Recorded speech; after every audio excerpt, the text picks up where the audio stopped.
Welcome back. We have the MySql server running and the workbench GUI installed. The final setup piece is the MySql connector. This is the specialized Python library that allows our code to talk directly to the database server. 1. Using pip3 to install the connector. This step is simple.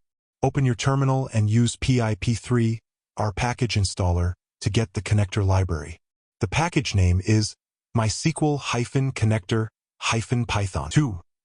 Installation command. Type the command pip3 install MySql-connector-python. After running this, pip3 will download the library and install it into your Python environment. 3. Verifying the installation in Python. To quickly check that the library is correctly installed, try to import the module. Import mysql.connector. If the command runs without an error and prints the success message, you are ready to proceed to the next step.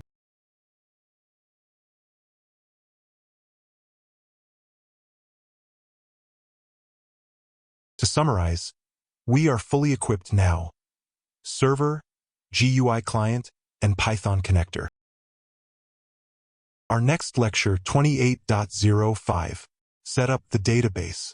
See you there.